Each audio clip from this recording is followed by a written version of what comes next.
And the person who actually, what they're assuming based on somebody's text thread that was there, apparently Quavo and Takeoff, they don't ever just go into a place by themselves. Yeah. Like, I'm not sure if they're highly affiliated or Atlanta just watches their back. Yeah. But it's said or basically kind of proposed to believe that Takeoff was actually shot by one of Quavo's people because they just... In 5, 4, 3, 2, 1. What's up, everybody? Welcome to another episode of the Genius Brain Podcast. Hope you're having a lovely Sunday. For those of you non-believers out there, this is your church.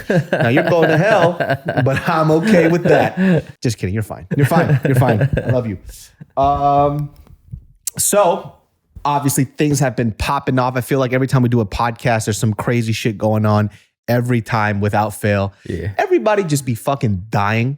Yeah. This year, a lot of fucking rappers have been dying. Yeah. A lot of rappers, I don't know who they are, but just because of how digital music has been able to be passed out and processed because of Spotify. Right. A lot of these kids, like, I don't know who they are, but they have millions and millions of spins. Yeah, I know, man. There's a bunch of rappers that I've never heard of who are apparently popular in some form or shape. And I'm like, who the fuck is this person, or who the fuck is this group? And it's just like crazy, man. And even the people whose name I know, I might have heard their music in passing, but I don't necessarily know who they are. Right. Like, so some of those songs, if you ask me, who's the artist, like who sings that song or raps that song, I wouldn't be able to tell you. I might recognize this song. Like, yeah, I've heard that song before, and I know on some level that it's popular, but I don't know who the fuck the artist is. Yeah. Because let's see, We're turning into boomers, bro. See, I don't even know if it's because we're boomers or it's just because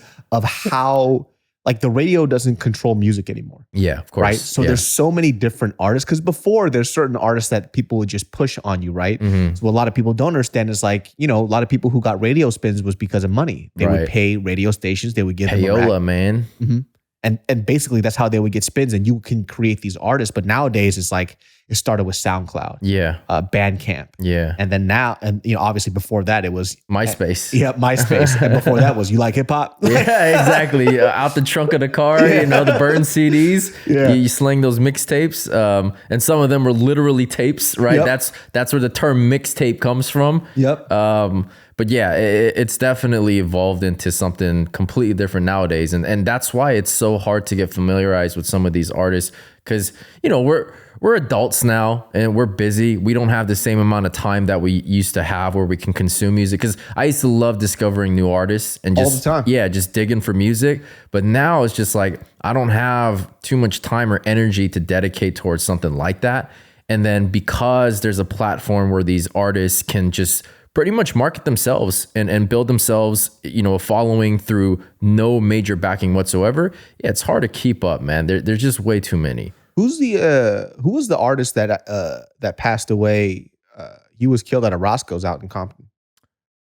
We talked about that. Yeah, we talked about. I can't even remember his name. I don't remember his name either. Who the fuck was that? Yeah, I don't remember. Damn, I'm running we literally just talked about this. But that's what I'm saying. Like, if I put Roscoe's rapper dead. Roscoe's dead rapper, which is so insensitive, but that's just. I mean, it's almost a guaranteed way to get. It was PNB Rock. Oh yeah, PNB Rock. Huh? Like PNB Rock, I heard a couple of songs, but I don't know the names, but I know he's that popular because I've heard of him.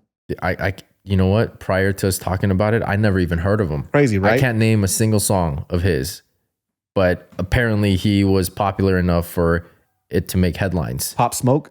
Oh yeah, Pop Smoke. I mean, he was building a pretty damn big following. Yeah.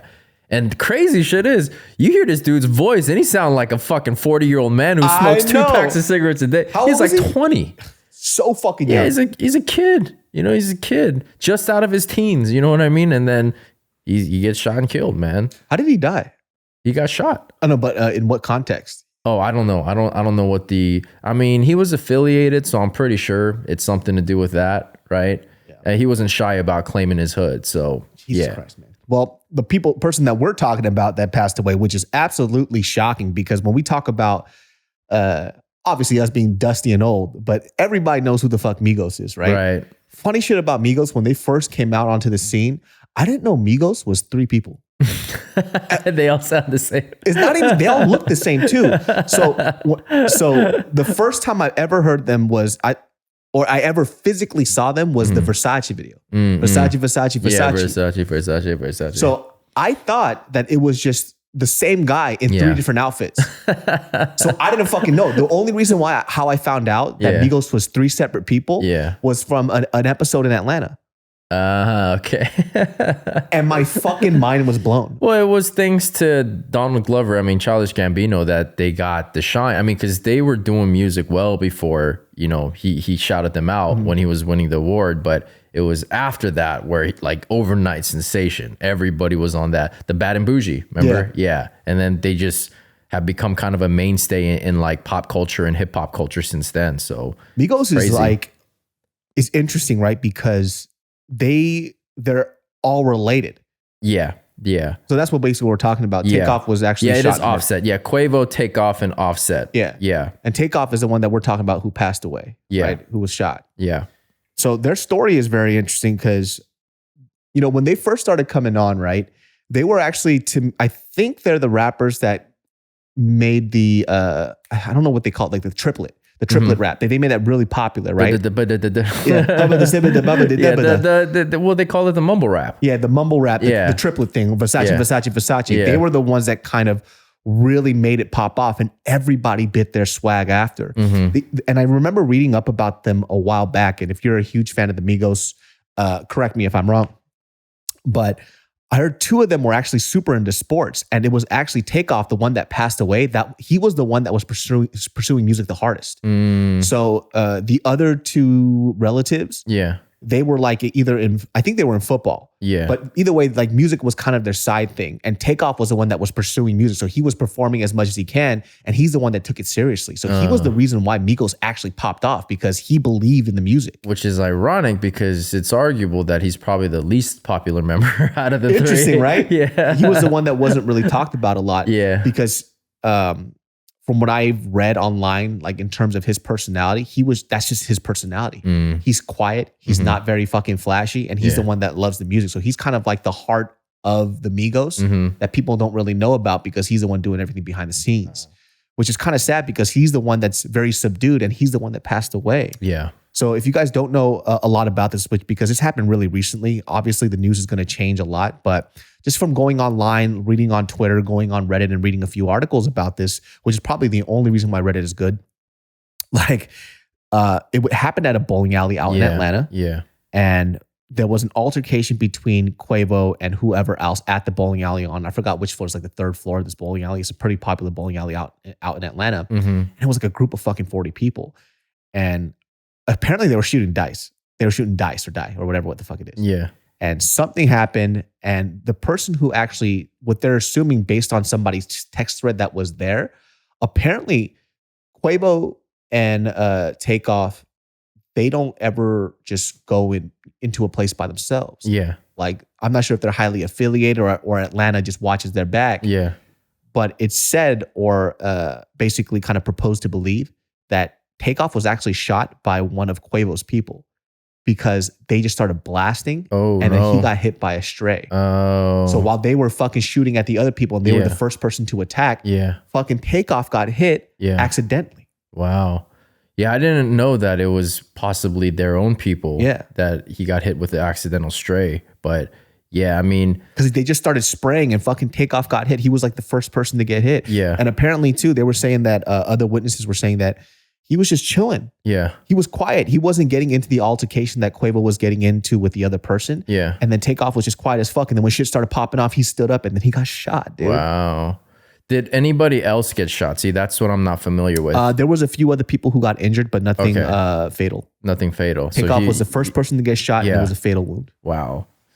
Yeah, look, man, when even if you rise to stardom and celebrity level, if you kind of stay affiliated with a certain group of people, trouble's gonna come find you. It's man, if I made millions like that, bro, I'd be chilling, man. You could probably, I don't know, I'll build my own bowling alley. You know what I mean? In my house. I think Eddie Murphy has his own bowling alley in his own house. That's what I'm saying. I understand that some of these, rappers or whatever, coming from the hood, like they need people around them to kind of like protect them. But like, why are you putting yourself in that environment in the first place? You know what I mean? It's a weird thing because, like, first of all, I didn't know that you could just shoot dice in a bowling alley.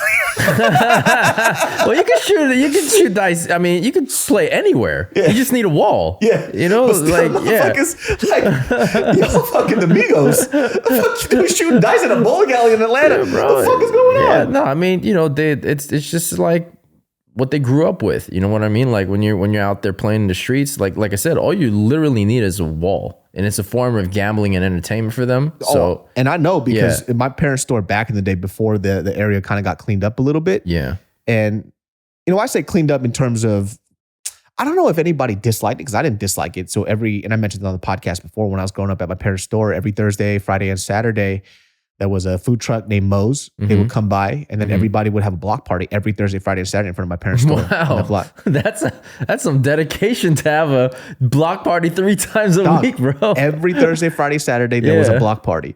And fucking music was bumping. People would come out. Yeah. Moe's food truck was out there. Yeah. And people would be shooting dice literally in front of my parents' store. They would get a piece of cardboard, they would bend it in half, and they would just be shooting dice in front of my parents' store. Yeah. And they were super nice to me. So, it was, for me, it was cool. Yeah. So I would just walk out. I'd be seeing them shoot. I never learned how to play, but I would always watch. And I would just go get some tacos from fucking Moe's truck, and I would come back and eat it. What kind of roach coach was it? Like, was it a Mexican roach coach or like? It was everything was black owned. Okay, so it was this. I mean like the type of food they were serving. Was it Mexican food or was it just like everything? Burgers, tacos, everything. Oh, everything. Okay, but he had these things. So nowadays, like Jim Boy's has franchised out. There's a Jim Boy's in SoCal now. I heard they're all over the place. Have you ever been to a Jim Boy's? No. So Jim Boy's is hood food, which is the funniest thing. So Jim Boy's obviously went through like a corporate rebrand because now they're franchising. So you see them all over the place. Yeah. But Jim Boy's, it was like I wouldn't know necessarily call it Tex-Mex, but they're basically a hood taco spot. Okay. And they're hard tacos that are basically griddled down with Parmesan cheese. So that Parmesan cheese crust. They put the crust on there. Yeah, okay. So it's greasy and crunchy as fuck. Yeah. This was a hood ass spot. Only fucking people with no money would go there because it was cheap and it was good eats. That shit was fire as fuck. Yeah. And so Moe's used to do his version of that. So I used to always get those tacos, or he would have like a burrito and I used to always eat that shit. But they would shoot dice there all the time. So I, like in my mind, I'm thinking at this bowling alley, like who the fuck just brought in a piece of cardboard and just started shooting dice in this bowling alley? People get stuck with their vices, but this is the weird thing. And it's kind of interesting when I think about the situation. It's like, I don't know if I would stick to devices that I don't know. I don't even care if I enjoy it. Once you reach a certain level of notoriety, and especially because like you're in rap, right? In hip hop. Yeah. Hip hop is still like, no matter how much we have deviated from what it used to be, because, you know, it used to be like gangster rap shit in the area that we grew up in, right? And back in the day too, like think about it like this. When we grew up, you didn't just get tattoos. Tattoos weren't just shit that you fucking had for art. Like nobody looked at your tattoos for art. They would see that shit to see what you're affiliated with. Yeah. Like, that's why when I see people with tattoos now, it always blows my mind. They're like, oh, I'm gonna get a tattoo. But back in the day, you didn't just get a fucking tattoo. You got a tattoo either because, you know, you got that little tramp stamp or some shit. Or if you were a dude, it was like some gang affiliation shit. Yeah. Or you got it when you went inside, you know? Yeah. Yeah. So it was like, you know, I know things have changed a lot, but I feel like you know, like what if somebody's already like an affiliated gang member, I'm not saying that they were, or if they hang around a certain crowd, there's a lot of dangers that come with it. So to be able just to walk around like that freely and expect nothing to happen to you scares me a little bit. Yeah, I mean, that's why they have the security around them, right? Because they're recognizable. People know that they got money. So like, you know, if they're traveling around doing tours or whatever, somebody might try to catch them slipping, right? Yeah. Like, what was it with XXS Tentacion? They were basically ran up on him, right? He was in his like Lambo, right? He was the dude who got shot. He got shot in his car. In the car, right? Yeah. So it's like, you know what I mean?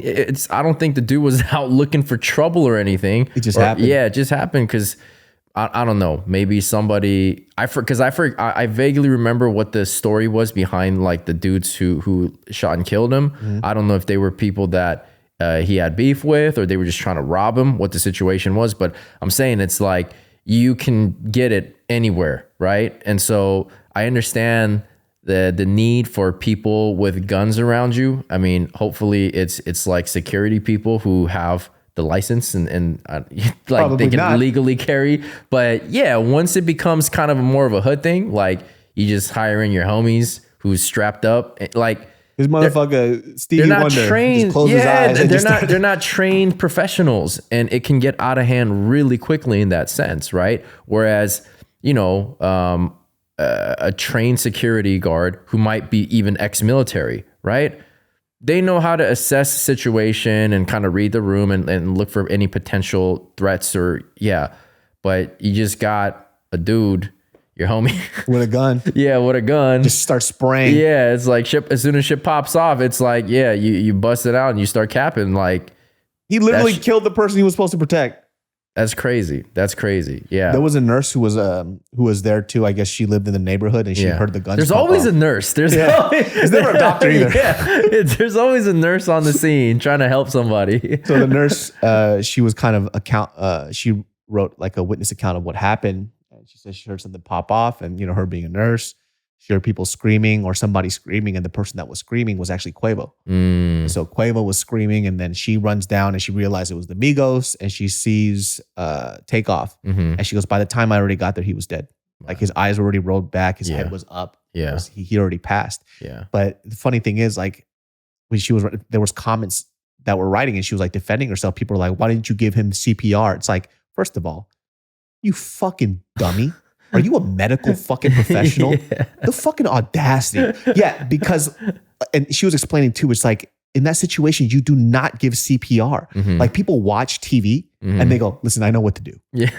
Like this is the most we need to resuscitate him. His neck is chopped off. No, we can bring him back. Why don't you reattach his head? Yeah. You fucking useless. Just give him CPR. It's all good. And so I'm reading some of these comments like, there's no way. And there was people like, oh, this nurse is useless. She should have at least tried to administer CPR on him so she could have saved him. Like, are you fucking dumb? Yeah. Are you the R word? Yeah. Retarded? Yeah. Like, are you that fucking stupid? Yeah. The audacity. Like this woman who actually went on scene to go ahead and try to save this person, assess the situation, saw that he had no color in his face, his eyes were rolled back, and his neck was up, which basically means, and she checked his pulse, it was done. And they're like, give him CPR, you could have saved him. It's like, dog, the internet is fucking funny. Yeah. I mean, everybody are professionals. You know, they're professionals in every field because they can do a quick Google search and without fact checking anything.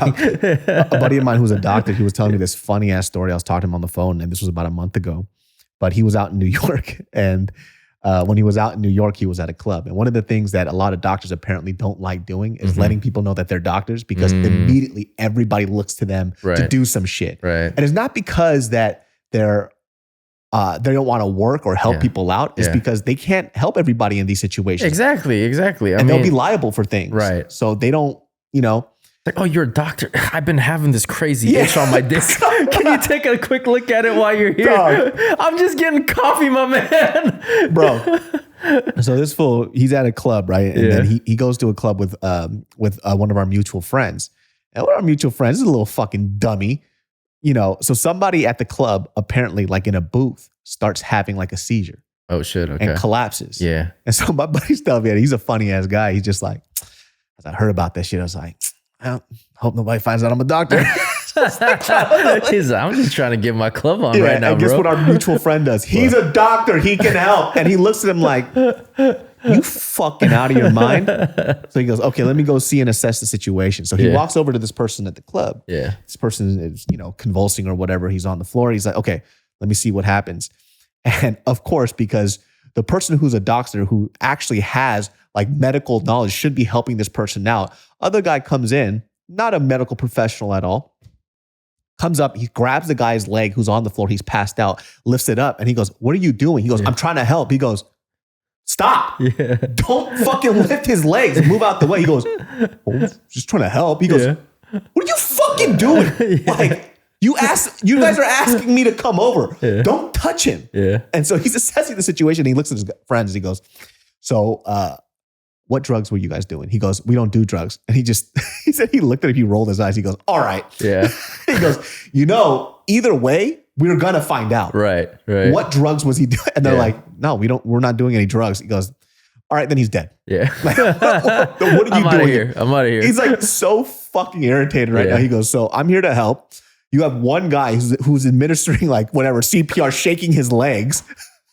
And he's now mad at him because he told him to stop doing that because he's making the situation worse. He's trying to figure out what's wrong with him so he could tell the EMTs what's happening, and they won't tell him. Oh my God. He goes, I'm not a fucking cop. Just tell me what drugs he's taking so we could figure out what to do next. And they finally told him.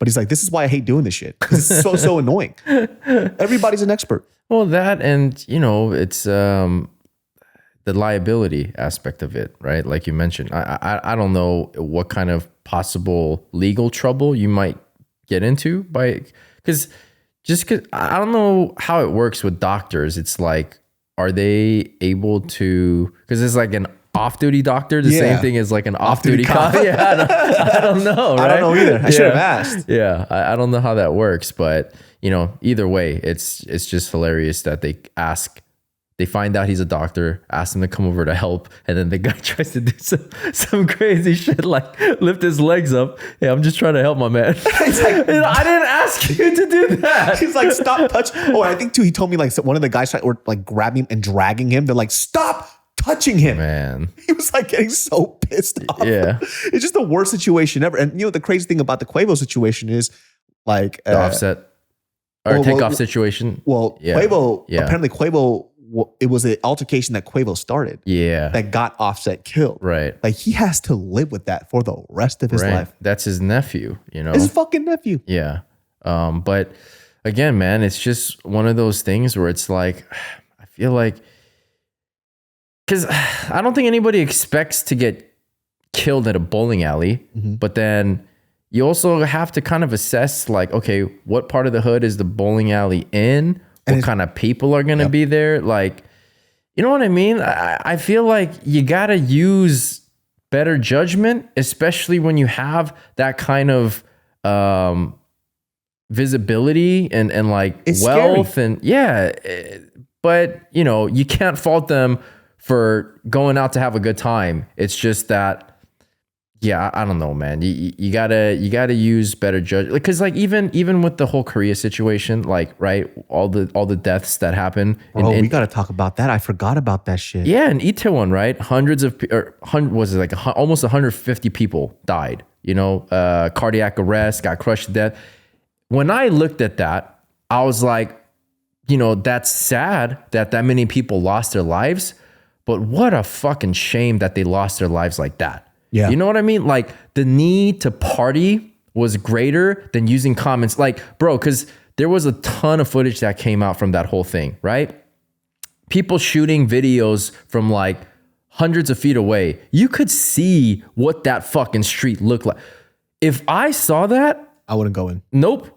And you know, here's a crazy shit. A lot of people ended up just going home, even from the subway, because the subway was getting so packed into Itaewon. They were just like, you know what, fuck this. It's just like too crazy. So if you guys don't know where Itaewon's like a popping spot. Yeah. Like it's popping. A lot of young people go there. A lot of foreigners. A lot of fucking foreigners. Yeah. So this Halloween thing has been happening for a while, but because of COVID, it just hasn't been around. This is the first year it's been back. Yeah, the first year since COVID started. So people were like super hyped, and it's a place that gets busy, but it got especially busy because people were just like, oh yeah, we're finally having a Halloween party again, you know? Yeah. But it's one of those things, again, where it's just like looking at the situation, it could have been easily avoided for those people, you know? Because like the moment you get close to it and it's like your shoulder just shrinks in like that, bro, I'm out of here, man. I'm not fucking going down that street. But oh my God, the fucking, like, these people were wedged in so tight that when responders came onto the scene, you couldn't even get to them. They were trying to literally pull them out. They couldn't, because they were wedged in so tight. So you see people at an angle, like basically wedged in, and that's the position that they're sitting in or standing in, I guess. And who knows if their feet is touching the ground or not, or they're elevated, right? And the responders are literally trying to pull them, grab them by the arms and pull. They're not even budging. That's how tightly jam-packed and wedged they're in. And then so like imagine, you know, some of the shorter people, right? Like the shorter girls, shorter guys, they're just going to disappear and into the fucking sea of people. And people won't even know that they're stomping them to death or, they're suffocating them just because they disappear. What a stupid fucking way to die. That's like, imagine that morning, you being a parent and you fucking getting a call saying your child died last night. And you say, what the fuck happened? They got crushed to death in an alleyway because there's too many people. Like, it's sad, but I'm like, what a fucking waste of life, man. The thing I can't wrap my head around is like, is there like a sale going on? At least like in Walmart, there's a TV that's $100.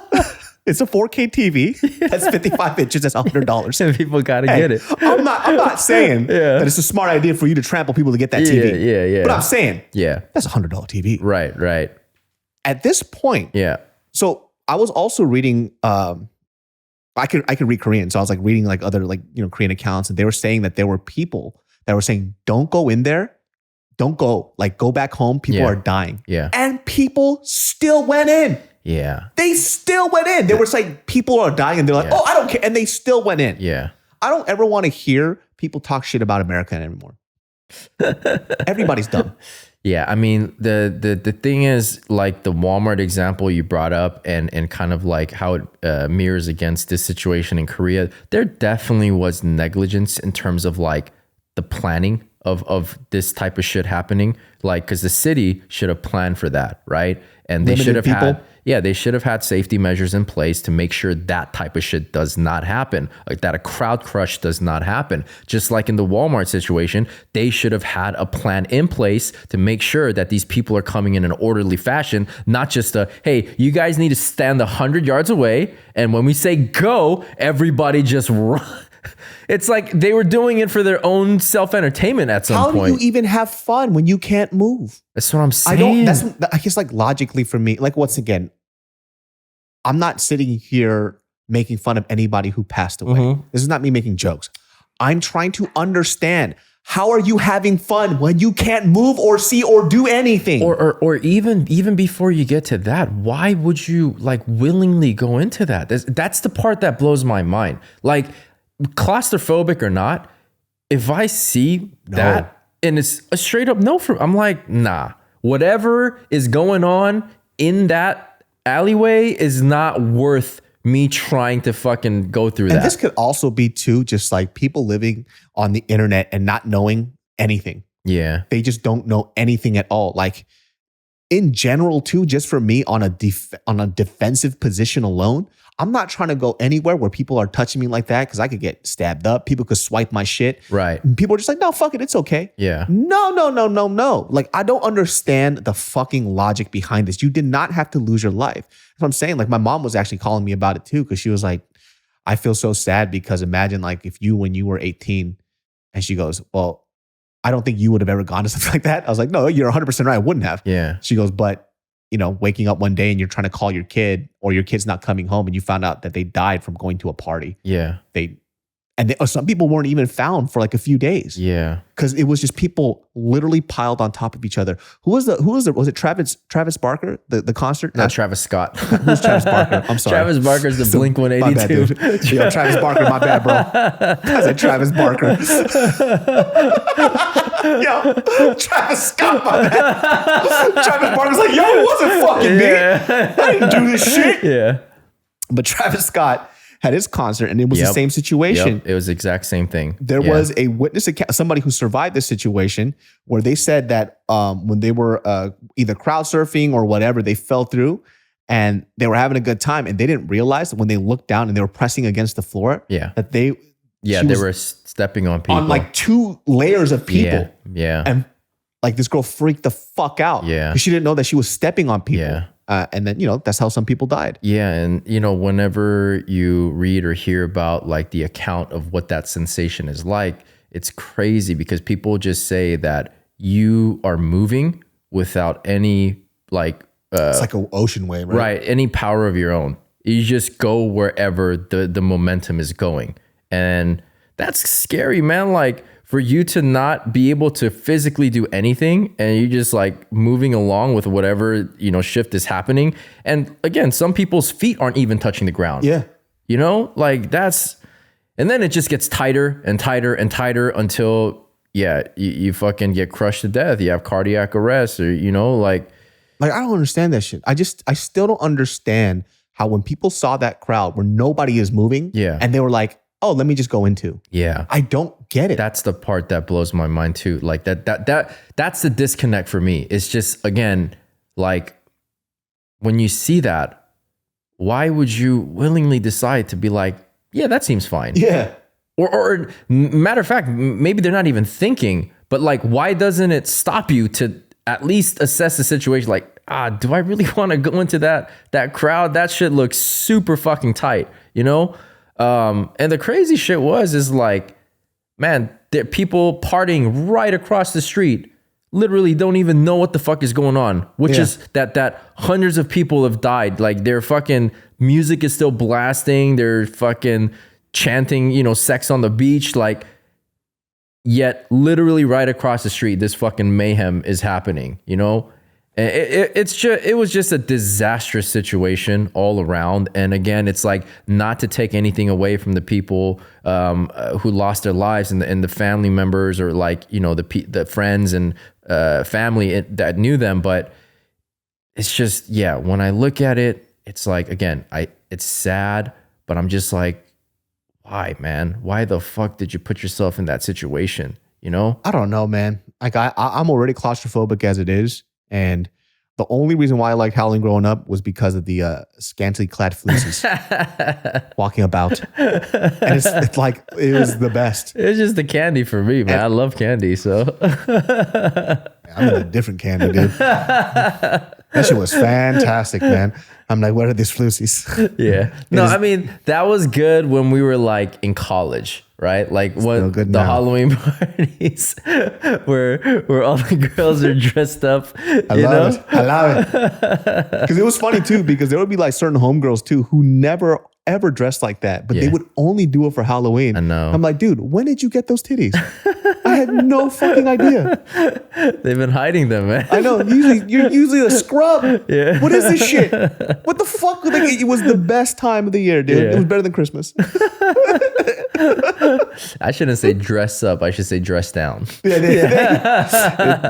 floozies in Halloween were fan-fucking-tastic, man. Yeah. Did you pass out any? Oh, wait. You didn't pass out any candy. You're a kid. No, because I live in an apartment complex, so yeah. So I live in a neighborhood that is super white. You know, there's no fucking dice shooting happening here. Yeah. So before we moved in here. So last year I moved into another very white neighborhood, and I got hyped. Right. So growing up as a kid, I just remember the homes. I wanted to be the person that was an adult that would give out the best candy. Yeah, like the full-size candy bars and shit like that. So, but because I know, like, you know, kids can't even be eating full-size Butterfingers anyways. Yeah. So I just got a couple of variety packs of stuff, but they didn't get one. I gave them 5 pieces of candy. Yeah. So they got 4 different kinds of candy, and they got a Rice Krispie treat too. Yeah, it's such a legit giveaway. Hell yeah. So like these kids, they saw what they got. They're like, oh, wow, this is awesome. I'm like, fuck yeah, motherfucker. So I was giving out this candy. I was super hyped, right? It turns out, you know what? We made a total of 80 bags. Mm-hmm. It wasn't enough.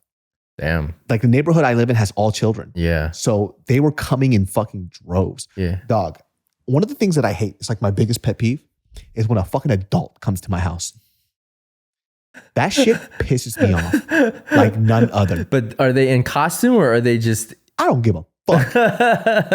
Listen to me. If you're above the age of 20 and you come on my doorstep, I'm passing out hands. I'm passing out fucking hands, dog. Are you out of your fucking mind?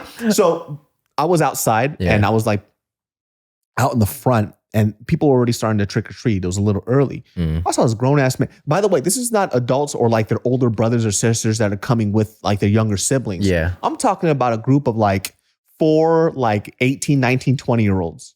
And I see these motherfuckers walking up to my house. Yeah. And these guys walk, I shit you fucking not. Yeah. And I look at them, they're like, twinkle tweet. I was like, first of all, you got giant voice. There's no fucking way. This motherfucker, tweak or tweet, bitch.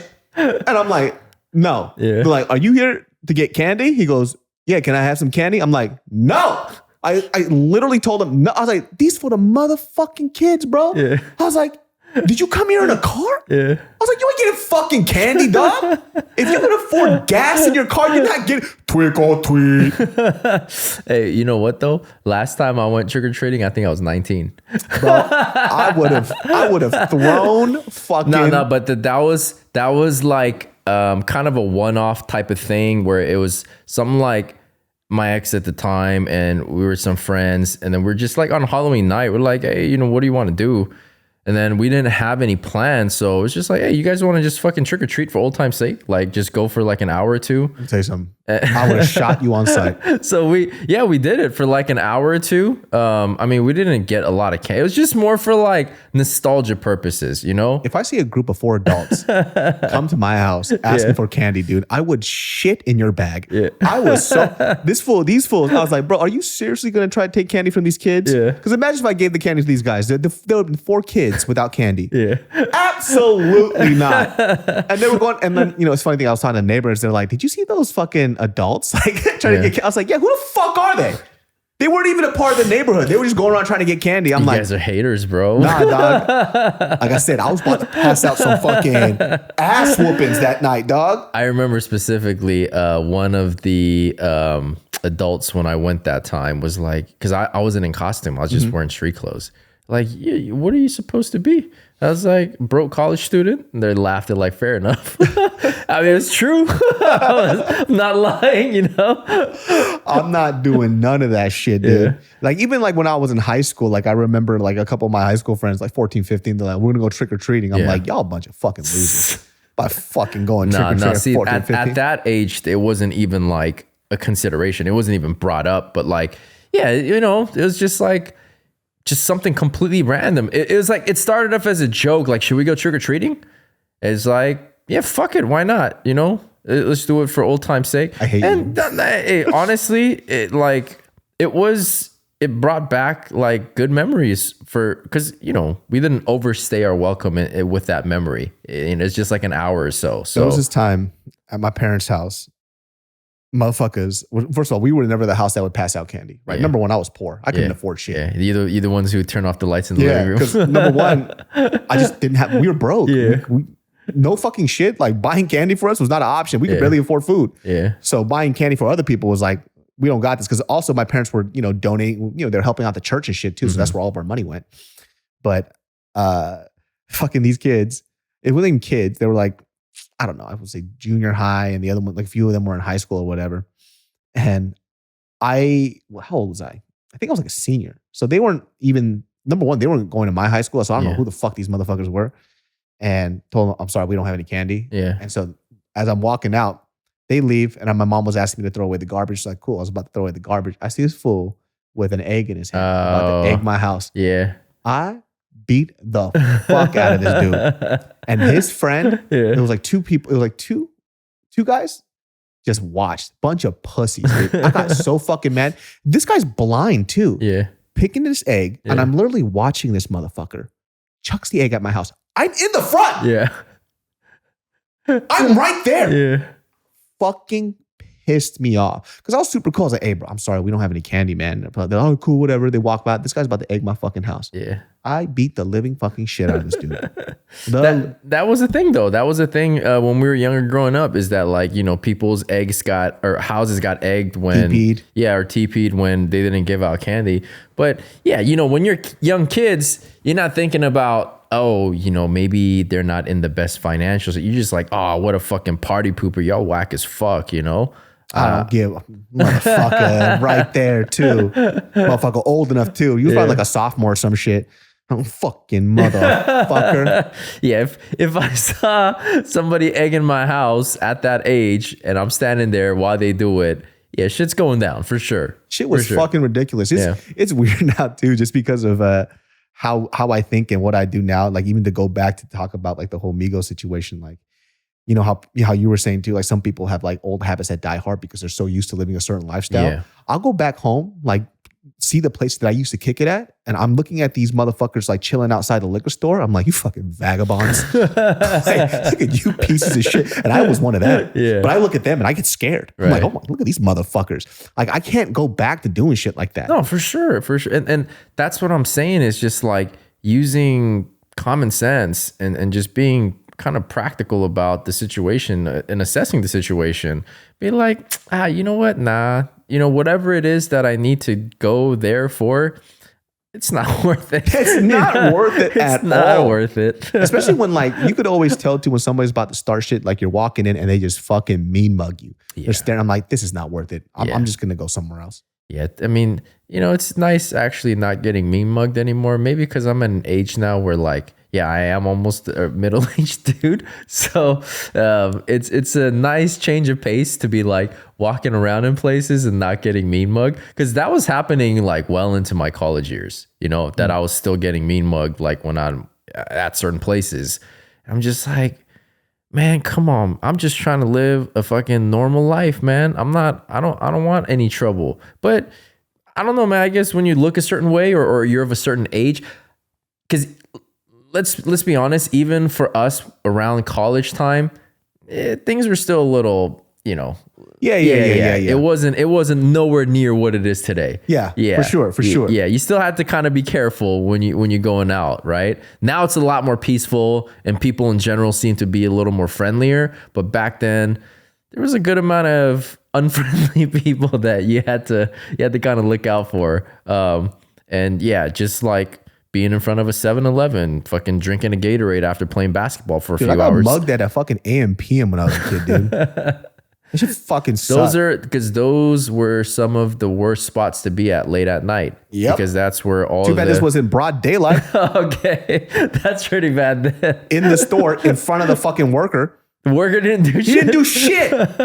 He's like, I don't get paid enough for this. This guy literally socked me in my nose and then took my money. In the store? Yep. He didn't say nothing to you. He just walked up to me. He was like, empty your pockets. So I'm like, huh?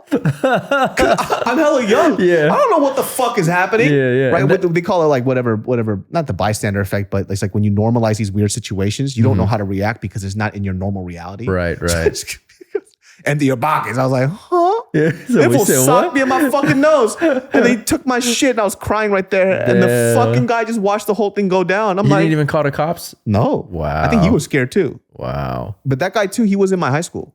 Oh, he was like around same age as you. I was a freshman and he was a senior. Wow. Yeah. And he was so he was just basically punking you. Yep. Yeah. He was the one white dude in a group of all black kids. Yeah. And he always had cornrows all the time. This motherfucking loser beat up a little kid who just got into fucking high school. I was like, what? So I was like 13. Yeah. He's like probably 26 because he failed multiple times. 26-year-old high school student. Why do you do it at a gas station? Why do you hit you up at a gas station though? Dog, I shit you fucking not. Yeah. Random shit. I'm literally there. I'm getting a drink. I turn around, empty your pockets. Huh?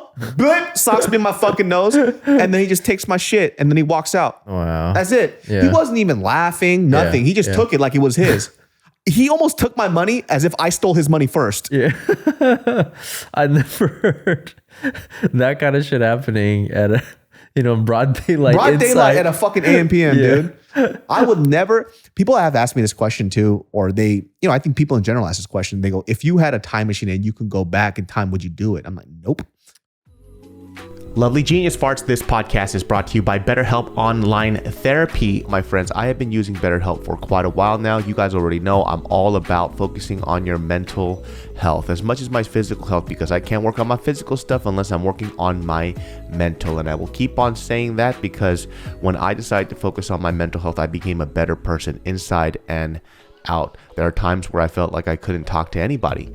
And that's where me finding the right therapist that matched me really, really helped out. Navigating any of life's challenges can make you feel unsure, whether it's a career change, a new relationship, or even becoming a parent. So therapists are trained to help you to figure out what the cause of challenging emotions, and it helps you learn productive coping skills. As the world's largest therapy service, BetterHelp has matched 3 million people with professionally licensed and vetted therapists, available 100% online. And plus, more importantly, it's affordable. Just fill out a brief questionnaire to match with a therapist. If things aren't clicking, you can easily switch to a new therapist anytime, and it couldn't be simpler. No waiting rooms, no traffic, no endless searching for the right therapist.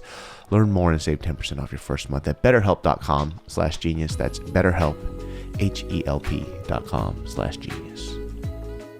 My life, I would. Not me. My life sucked. I mean, you know, I went through a lot of hardships growing up since like, you know, I was a young kid, but I feel like I don't take those situations for granted in terms of like what it instilled in me and what it taught. Like, don't get me wrong. I mean, if I could remove a lot of the fucking traumatic events and you know, I would, but at the same time, like, we turned out okay. You know what I mean? I mean, we could have had an easier life, but I don't regret what I am right now. You know what I mean? 100%. I just don't want to go back and experience all that shit. Doug, I had LASIK. Remember, I was blind before. Oh, that's true. I got to go back in time to be blind again? That's true. Fuck that. Doug, if you guys don't remember, when I first started YouTube, I was like legally blind. I had these thick ass glasses. The bifocals and shit. When I would wake up in the morning, somebody could just fuck me in my ass and I wouldn't even know who was doing it. That's me right now. What was your prescription? -10, -11. Wow. I was legally blind. That's like double what I am. Like literally, if I woke up and somebody flipped me over and started fucking me in the ass, I would just think it was a ghost. Holy shit. I didn't know I don't know who's doing this. What is happening? Like, I didn't know your eyes were that bad, dude. No, my eyes were bad. Like, it would be an inch away from my face, I could see something. Yeah. So whenever, like, when I would grow up and I would get punked, or like, let's say, I don't know, at school, you would get into a fight. If my glasses were off, I was just swinging. So I was probably hitting women. I was hitting little kids. The crazy shit is Charles Oliveira fought like that before his LASIK. Yeah. He said he sees 3 people in the cage. And he has to pick one person to fight. Yeah, and he goes for the one in the middle. That's so fucking funny. But it's like, after his last fight, it's like, bro, can you undo whatever it was that you got done for your vision correction? Dog, if you fucking, like, my vision was so bad, it looked like, from what I remember, if you have ever had sunglasses and somebody smeared grease on it, that's what it looked like. Oh no. I couldn't see shit. So there would be times that I wouldn't go to school because I would fall asleep with my glasses on and I couldn't find my glasses. That's crazy, dude. And then my parents, they would go to work. Yeah. So they weren't there to help me out. So I would wake up and then I can't see where my fucking glasses are. Yeah. So for like an hour and a half to 2 hours, I'm looking for these glasses blind because I can't see anything. Dude, I can't even, because like I'm -6. So like I can't even imagine what -10, -11 is like. Time, I would pray for -6. Yeah. Like -6 is perfect. Dude, no, I mean, because like even with -6 without my contacts or glasses, bro, I can't drive. I can't fucking go out and do things. But you can see like something here, right? No, I can't see that. It needs to be like here. Yeah, it needs to be here for me to be able to see. Oh, for me? Yeah. It had to be here.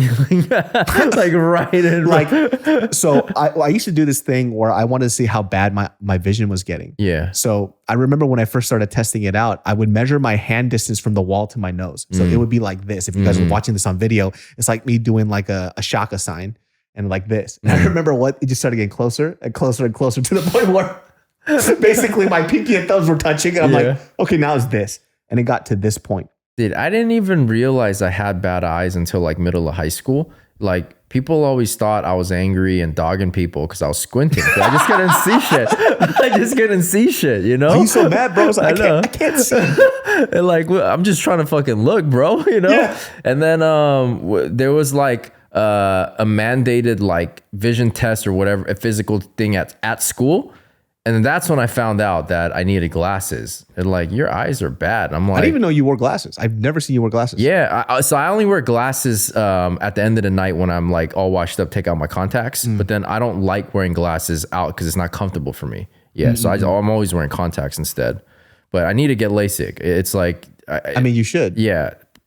I just kept putting it off. I don't know why. I've had it now for 10 years and my vision isn't 20/20 anymore. Yeah, but it's still a little under, but it's still really, really fucking good. I'm actually, my eye doctor was surprised like how well my operation stood up. They're like, usually by the time after 10 years, it's like it degrades a lot, but your vision's still pretty good. That's crazy. Yeah. So like my vision, like it always sucked because I used to play basketball.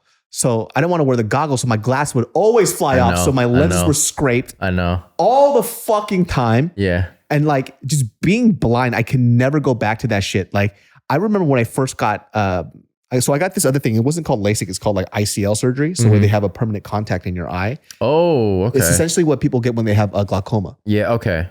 And so I get this surgery, and I remember I wake up, and then I could see. And so when you have like really poor vision, or if you have glasses, your peripherals are really narrow. Yeah. And so I remember my peripherals were this fucking wide. Yeah. And it was the craziest thing ever. But whenever my eyes were dry, your vision kind of blurs with LASIK. Yeah. So instead of putting eye drops, I would keep touching my nose to raise my glasses or fix my glasses that I don't have on my face. Because it became so habitual at that point. So I would just keep doing this. Yeah. And the other day I was wearing glasses just as a joke to see what it looks like. Yeah. And I'm like, I can't even imagine my face with glasses now because I haven't had glasses so long. Which is so funny because like when you first started out, that was like one of your looks. It was the thing. Yeah. Yeah. When I didn't have glasses, people hated it. Yeah. They're like, dude, I miss you with glasses because that was my look. Yeah. Right? Your thick black frame glasses. You know? The thick black, and I only had thick black frames because the lenses were so thick. Yeah, to try to mask it somehow. Dog, my life was miserable, bro. I couldn't see for shit. Yeah. Now I can't even imagine wearing glasses now. Like, I don't know what that's going to look like or even feel like. Yeah. No, I would love to be able to wake up in the morning and just have clear vision, you know? It's like, yeah, it's kind of frustrating when you don't have the glasses or contacts in. Because like, even when I'm on a trip or something, and then like, you know, I have to pop out my contacts and sometimes I'll forget my glasses. And I'm like, fuck. Now it's going to be a bit of an ordeal, like getting around. Like, because it's an area or surrounding you're not familiar with, you know? Yeah. But yeah, just to have like 20/20 or damn near 20/20 vision without anything, yeah, it would be a big it's improvement in quality of life. So this is the funniest thing. So I was there when Mariel first got LASIK, right? So she had similar vision to mine, like negative 10 shit. Wow. She was damn near blind too. Yeah. And so, yeah, when we have kids, our kid's going to be blind. So this girl's so fucking dramatic. So she gets her LASIK, right? Yeah. And the LASIK operation is honestly about 20 minutes. Right. It's very fast. You don't even go to sleep. You're fucking you're awake. awake. You have to be awake because you have to, you know, so because your eyes can't roll back. Yeah. So she's getting the operation. I'm there. This girl comes out and I see her walk out and this is what she says. She goes, I can finally see. And she starts crying. Dude, you're not supposed to cry, no, afterwards? No, you can? Okay. Yeah, you're fine. Because it's like eye drops. Oh, okay. I can find. I was like, bitch, you weren't blind. You could always see. Yeah, you just can see without contacts and glasses. About fucking nonsense. I can finally see. She was like bawling. I'm like, dude, this is the most anticlimactic shit. She's happy, man. She's happy that, you know, she's finally free. Because, bro, that shit, it adds up. And it's, you know, like when I have the contacts and the shit gets dry or like it gets like, it gets into a weird part of your eye and you're trying to like adjust it to like get it placed back correctly, you know, to not have to deal with that. I mean, either way, you're going to have to deal with that in a sense because you have to use a lot of eye drops. That doesn't end. Like for the rest of your life, your eyes will be dry. Okay. So you'll be putting in eye drops like 4 or 5 times a day. Wow. But you're going to need it. Yeah. And if you don't, then your vision gets bad because you're just fucking it up. I see. But it's not a problem. Like I put eye drops right when I wake up before I go to sleep and then like a couple times throughout the day. What were we talking about? Like re-wet drops? Just like those? They have ones for like people who specifically get LASIK. Oh, I see. Okay. But better the eye drops. It just feels good. Yeah. Like you're going to hate it. That's why whenever I go to Vegas, dog, my fucking it's vision killer. is terrible. Because it's dry. So dry out there. I've been seeing like Bart and Gio always like posting the like, I can't believe how lovely it is in Vegas. I'm like, shut the fuck up. You two fucking losers, dude. You live in a fucking desert. Yeah. I always give him shit. He's always posts on his fucking stories. He goes, I can't believe I get to live here. I was like, no, I can't believe you live there. Is what like, what do you mean? Like, I had this beautiful home. I was like, it's in a desert. Yeah. It's like, that's why, bro. But hey, fuck, it's hard to blame a man with the cost of living here in LA, man. Shit. LA's tough, man. Yeah, it is. I love the weather out here. Yeah. I love the fucking beaches. I love the food. I love the culture. I love all that shit. Yeah. But sometimes California be pissing me off, man. Yeah. California and their fucking criminal shit. California and their taxes. And you know what? Yeah, I don't ever talk about politics. I'm not very political. But I'm not even considered a liberal anymore. Like, I thought I was liberal. I'm not. People think I'm conservative. But like the definition and the skew of being liberal and conservative is here and here now. Oh yeah, it's here and here. Well, even moderate has moved over to the right. You know, most of the times now, people who define themselves as moderate is because they don't want to deal with, I think, the stigma that comes with being called or calling yourself a conservative these days, or a liberal. Yeah, but whatever the case is yeah, it's definitely got pushed to the extremes. And you can't even say you don't care anymore. If you don't care, that means you're complicit. And if you're complicit, you're a piece of shit. How about you just leave me the fuck alone? Yeah.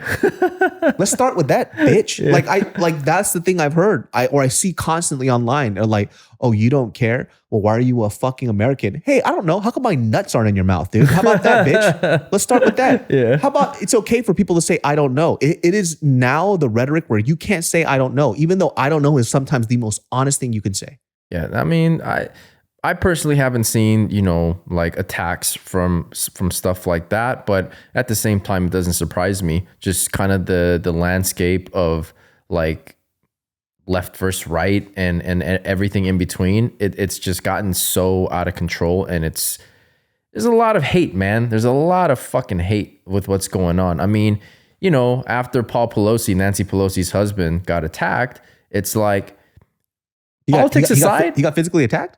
Dude, their house got broken into and he got hammered to the head. Oh, you didn't hear about this? When did this happen? This was like a week ago.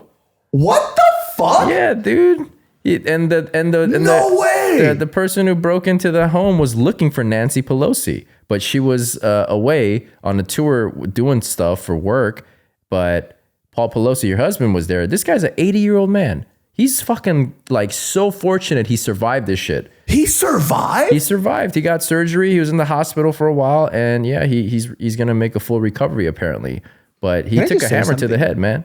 Do you have any idea what kind of psychopath will hammer somebody? That's what I'm saying. That is a visceral and disgusting way to try to kill somebody. But here's the shit. I mean, like obviously this dude's a mentally disturbed person, right? And people looked into the background of this guy, and he's what you think he would be. The reason why he would attack a Pelosi, right? He believes in all the conspiracy theories that, Trump should still be president. The vote was stolen, like all this crazy shit, right? He believes in that. He buys into it. And he went there because he felt like Nancy Pelosi has to pay for being what she is, But here's the crazy shit for me is that like, okay, politics aside, everything aside, we can objectively say that is a heinous act. Nobody should be on the receiving end of that, and nobody should be doing that for any reason whatsoever. The fucking right? We're having a field day with this, making jokes. Really? Yeah, they were like politicians. Politicians were making jokes out of this. And then another conspiracy theory spawned from that it was actually Paul Pelosi's gay playboy that he was having fun with. And then things just went south.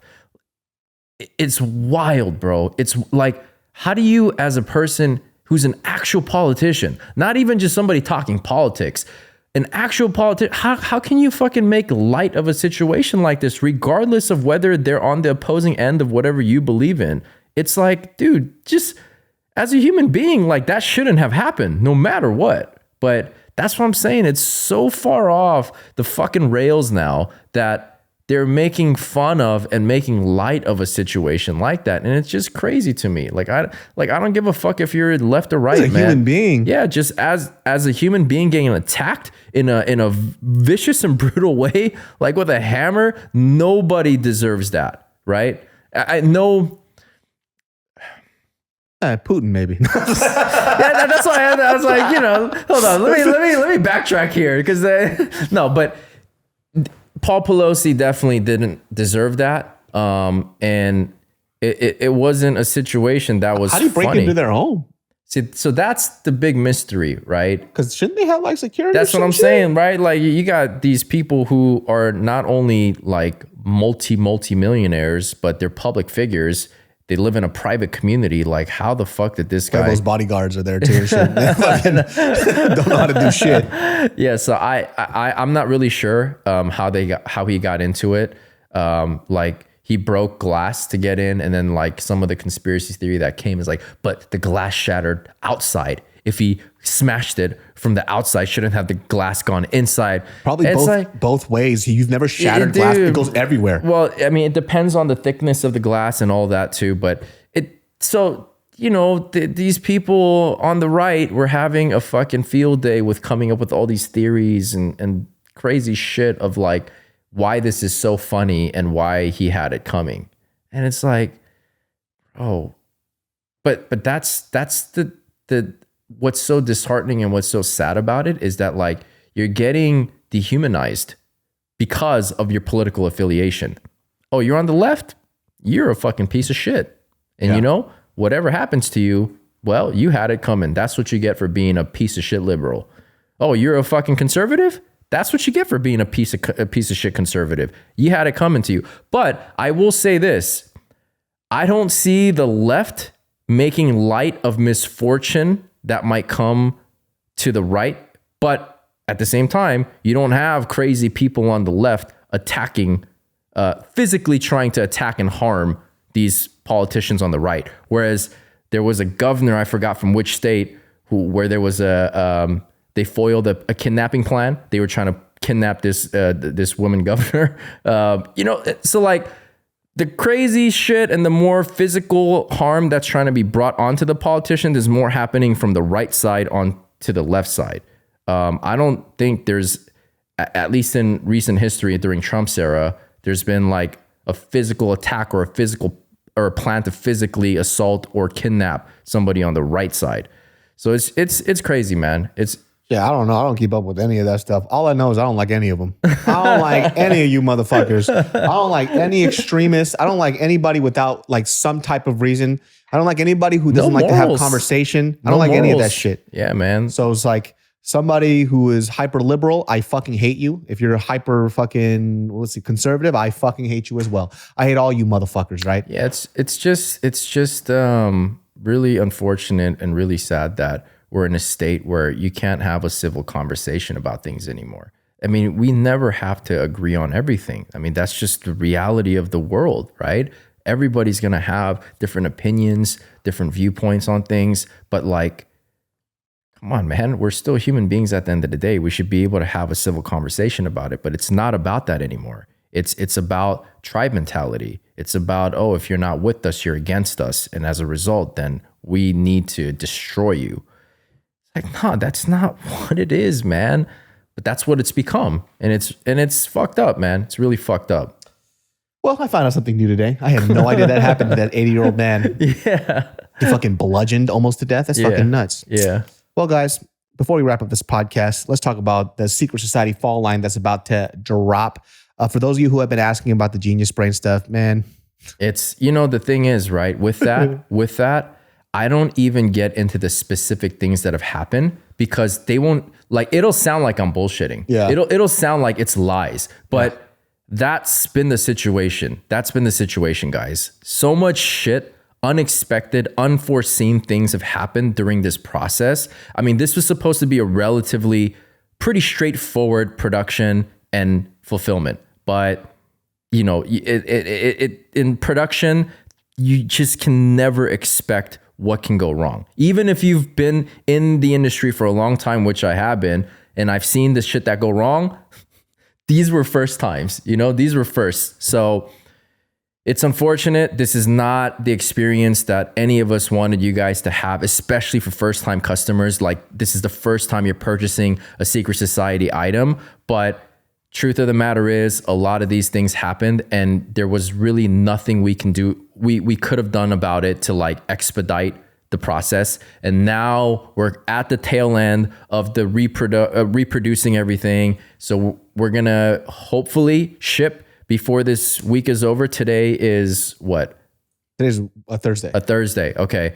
So by the time you guys are seeing this on a Sunday, should have already shipped. Yeah, hopefully shipments have already happened. And by the following week, we're hoping to get most, if not all of the shipments out. So it's worth the fucking wait, man. It is. I mean, shit, you guys might have seen us wearing the fucking damaged pieces. Yeah. You know, like we got all wearing the shit ones. Yeah. That's a little off on the side. It's like, it's dope. So it's like, you know, even we're still rocking it. I was wearing this shirt the other day.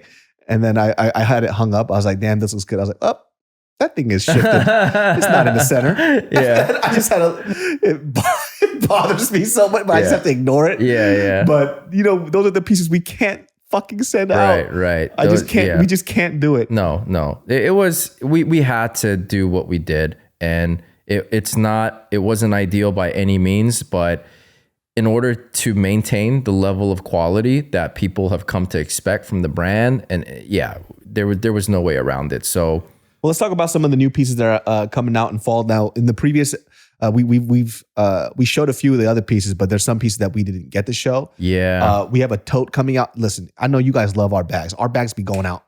Oh yeah, the bags, fast, man. The Flint bag and the Calabasas bag, that's been a hugely popular items for us. So talk about our new tote. This shit. So this is upcoming. Yeah, this is an upcoming tote bag in our Elements Fall Winter collection. This is called the Vera Article 7 tote bag, and you can just basically think of it as a giant version of our sling bag, of the Flint sling bag. So for those of you guys who are watching it through video, you guys can kind of see. It's pretty much the same material. It's nylon. It's water resistant. It's tear resistant. It's pretty good size for a tote bag. I feel like it's really the perfect size. And some tote bags be hella big, and I fucking hate it. Either too big or too small. Yeah. So this is like right in the middle. This is like the Goldilocks, you know? Yeah. And then so we have our logo right there in the front. Well, I guess you could call either side the front, but yeah. And then our numbers logo on the other side. And then basically interior just has a zipper compartment and then 2 pockets on the other side. Straps are adjustable, which you don't see in tote bags. And that's one thing that always kind of bothered me, was that it's either too long or too short. Mm-hmm. And I'm like, I wish I could adjust this. And so that's what we implemented for this. So the straps are adjustable. You guys can basically rock it the way that you want to rock it. That's the black one. We also have the white one. For those of you guys listening, you're just going to have to wait and see it. But basically exactly the same, just in the white version. And so if this is your first time listening, this is a contemporary fashion basics, like streetwear brand. We started, how long has it been? 5 years now? We started in August 2017. Shit, man. Yeah, it's been a minute.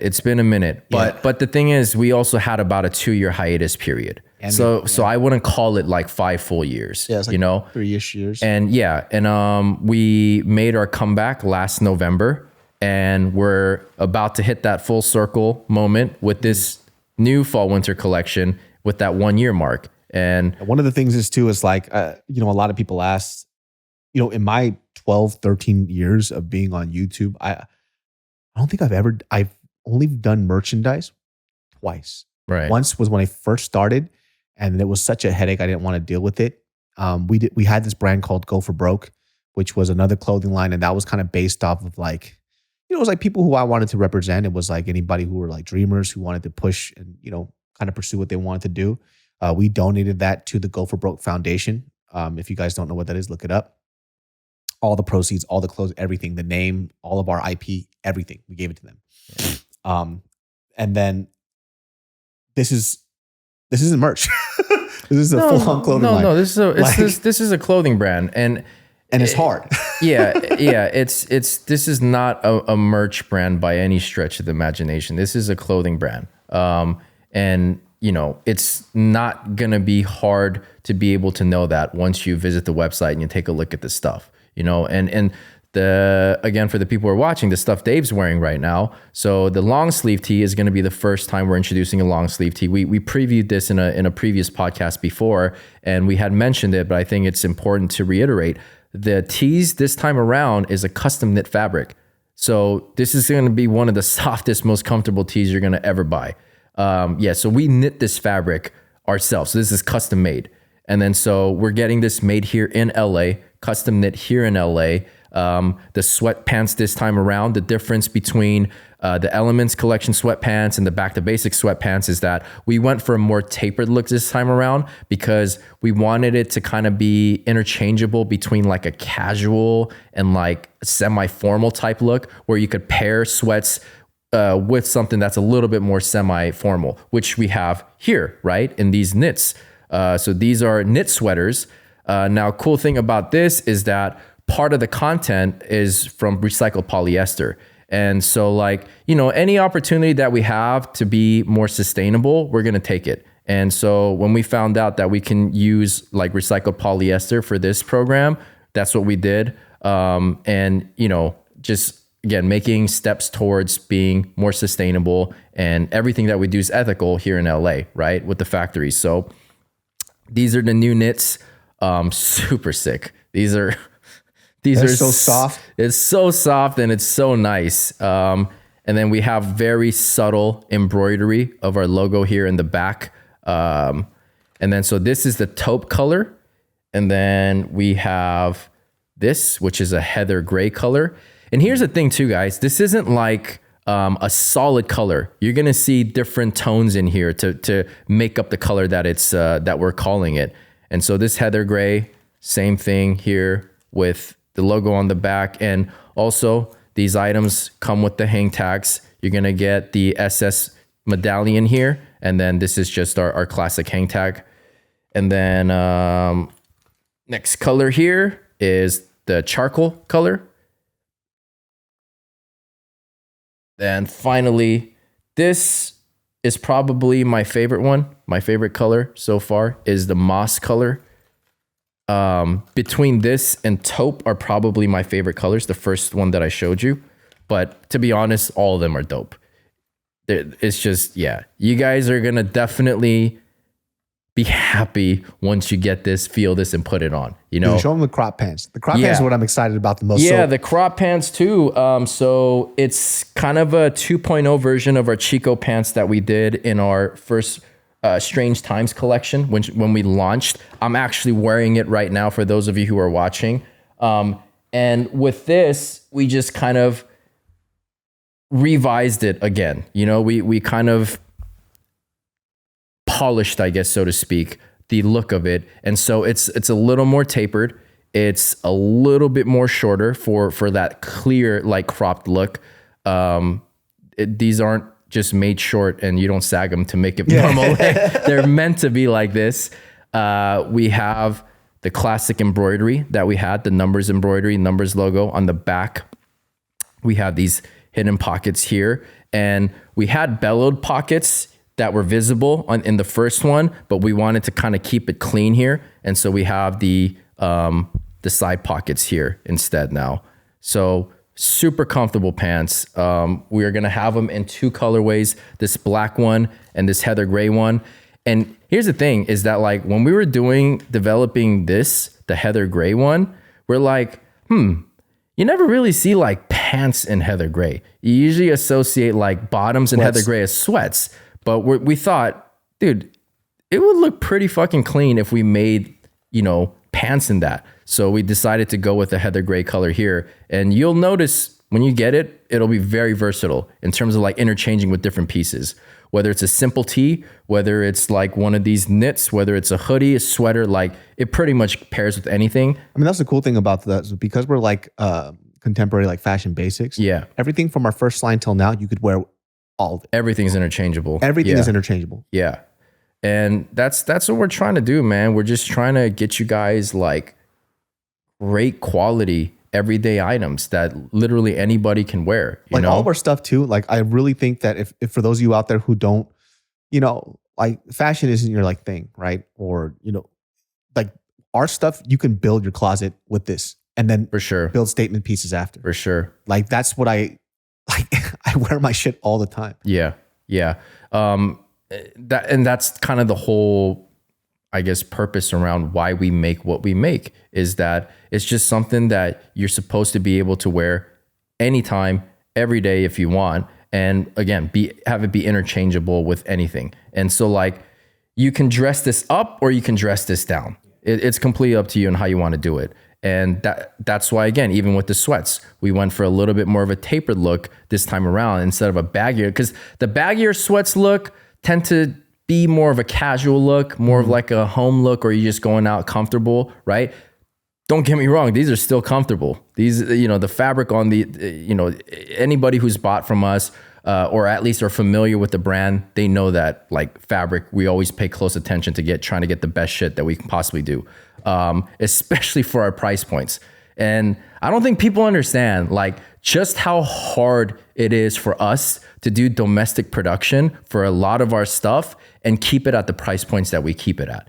It's a constant uphill battle, but I feel like it's a battle worth fighting just because we don't want people to be necessarily priced out of something, because we could charge technically for what our costs are for that, $200 plus for those sweats, which is what some of the brands do. Again, some of those brands are getting it made from our production house, right? But when even some people might say, oh, even at $100-something, that's too expensive, but it's not impossible.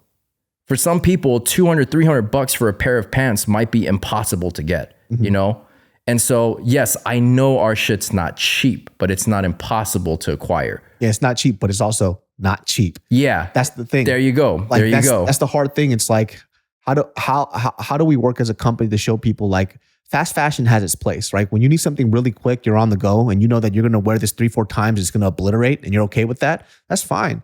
But the way that it looks, the way that it drapes, how long you're going to keep those pieces, it's not for long. Every Scrt Society piece that I've had from 5 years ago, I still have it and it still looks good. Yeah. That's the thing about like fashion basics, they never die. Like they're going to be around forever. And the great thing about our pieces too, and I think for a lot of people who have bought our stuff, they still have it in their closet. Like I could bring out the stuff from my closet right now and you'll look, it looks brand new. Right. And that's an important distinction to make too, is that like, we're nowhere near fast fashion. Fast fashion are brands like Forever 21, H&M. And we can get into that whole conversation about like how much of a detriment they've been to the environment, like all the waste and pollution that they create. Which is why they've done so much like damage control with PR to like, oh, we're doing the sustainable program. Yeah, but you guys are still creating crazy amount of waste and, crazy pollution. It's always going to be like that with fast fashion, right? There's a reason why like when you buy stuff at those stores, right?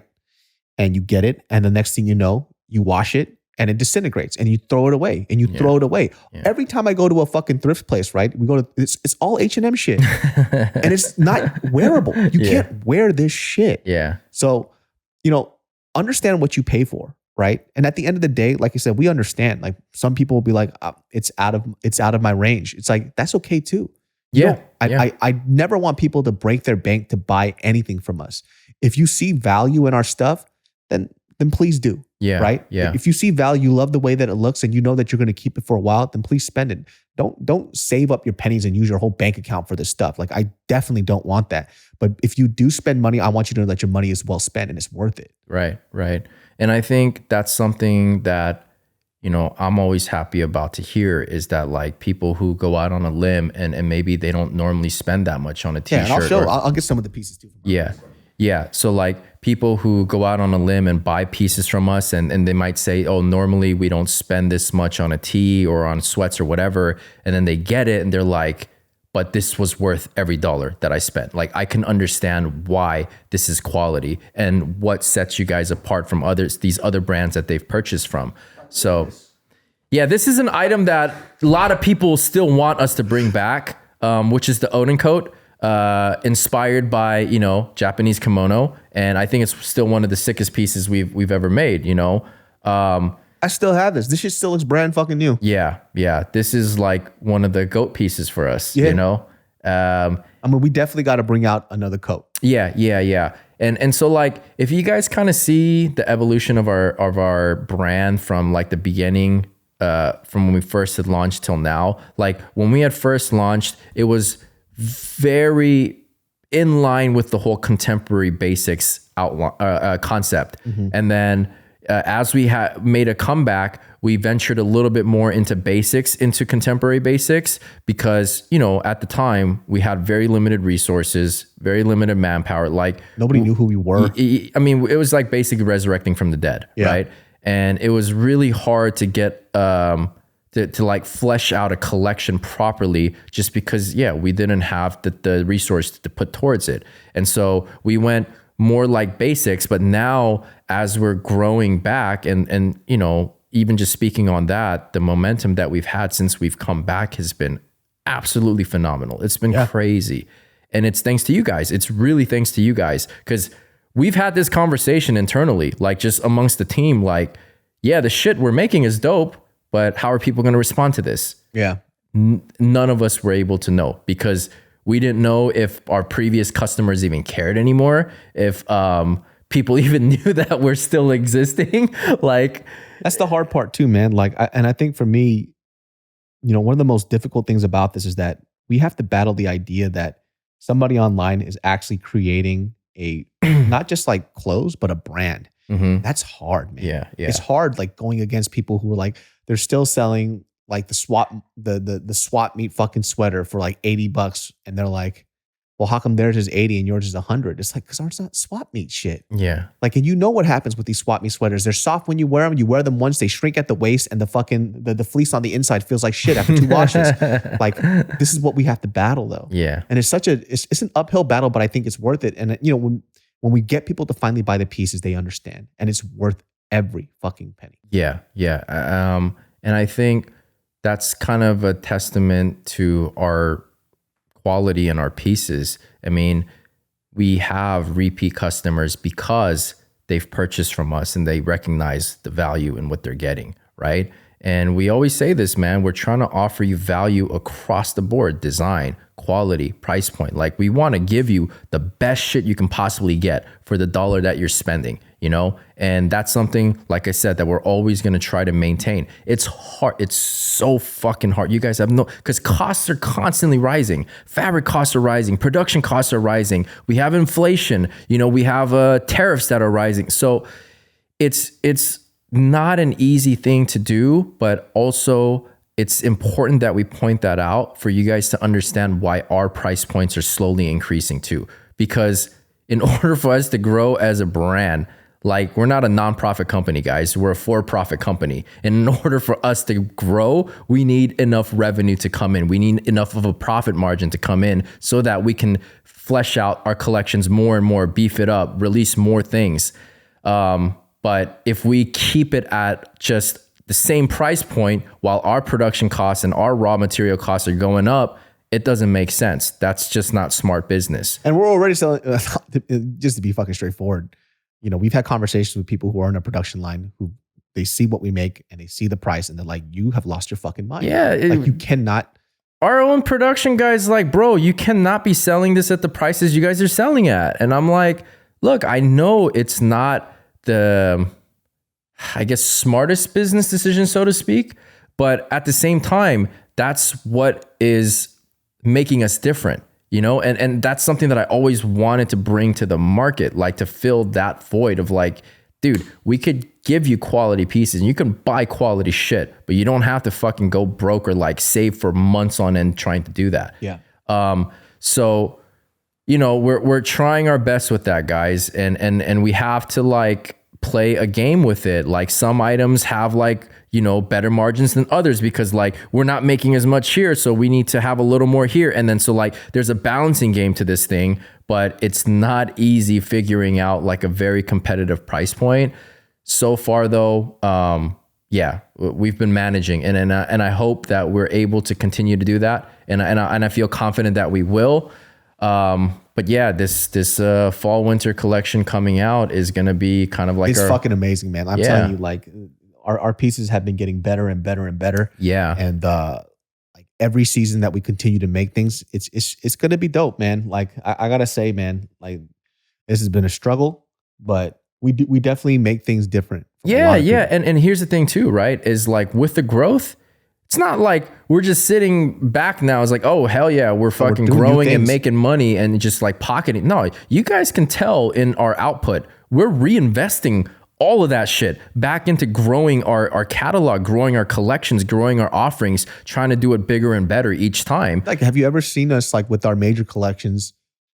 Have we ever recycled our shit? Right. You know what I mean? Right, like, right. Have we ever just had the same T-bot? Like even our t-shirts, we've gotten better and better and better. Right. Every fucking time. Yeah. Like we're putting every cent that we have back into this business because number one, it's what the brand is about. Yeah. Like we haven't used like even our T-body. That shit was different from the last one. Yeah. Yeah. And we're adjusting. And look, it's not to say that like, oh, our previous stuff is inferior by any means. We're just trying to constantly improve and tweak on things, you know? And so my taste, our taste, like it's always changing, right? And so like a certain body that we might have done last season, maybe we feel like, okay, you know what? We want to tweak it for this next season. And doesn't mean that last season piece is inferior. It just means that's how it's evolving for us, right? So even again, going back to this whole custom knit fabric, we didn't have to custom knit a fabric. We could have used pre-made fabric, which is what majority of people do.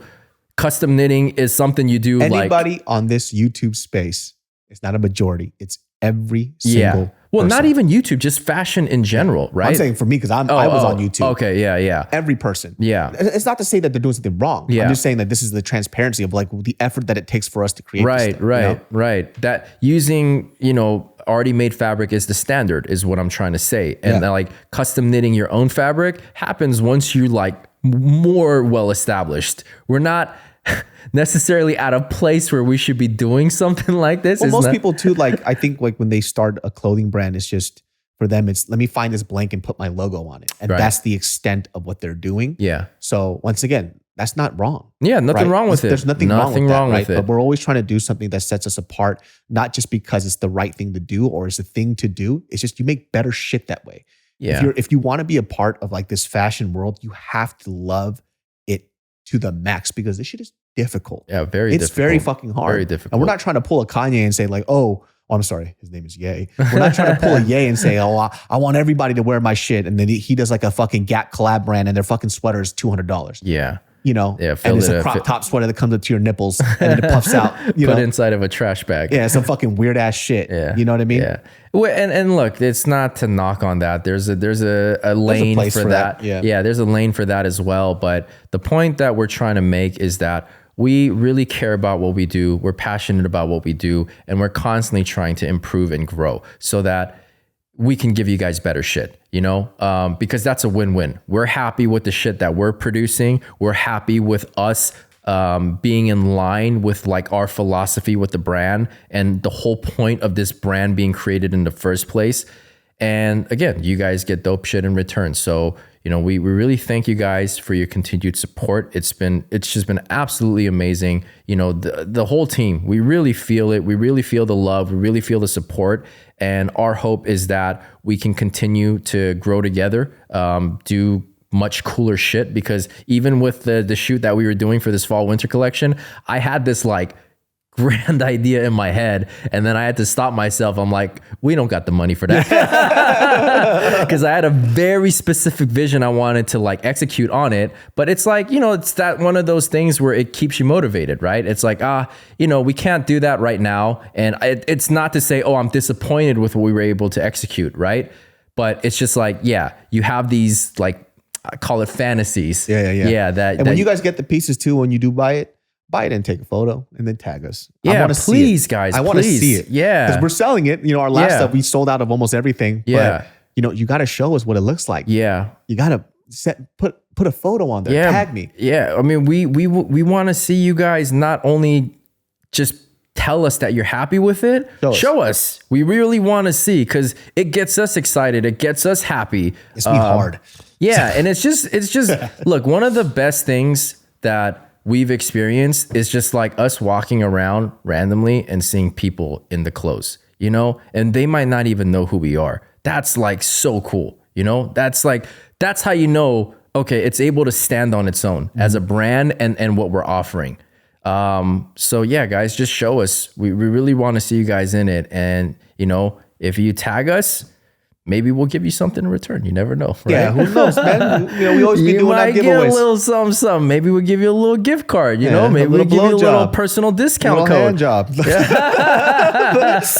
Well, guys, that wraps up this episode of the Genius Brain Podcast. You can catch Ed at Ed2, and then you can catch him also at Scrt Society Secret Society. Follow the Instagram page. Check out what we have. Fall collection is dropping in November. Yeah. It's going to happen, and get ready to click because last time that shit went out quick. Yeah. So make sure you guys are subscribed to our newsletter because our community members are always the ones who get first access, first dibs to any new releases that we have. And it comes in different forms. Sometimes we'll lock the page up, lock the site up, and have a password that's distributed to our community members. And they have like an hour window, to be able to make the purchases. And by the time it opens up for general public, sizes are out, colors are out, maybe the whole piece is out, you know? So highly recommend that you subscribe to our newsletter if you're interested, have any remote interest in what we're offering. And Dave just mentioned that we're going to be releasing this Elements collection in November. We don't have a hard date yet. We still have to see how things pan out in the coming days. And then once we have a little bit more clarity on that, we will announce a hard date of when the release is going to be. But as of right now, I would say second week of November and on. That's probably the time. It definitely is not going to happen in the first 2 weeks in November. Yeah. Well, guys, we'll catch you again. Genius Brain every Sundays at 12 p.m. and we'll see you all next time. All right, y'all. Peace.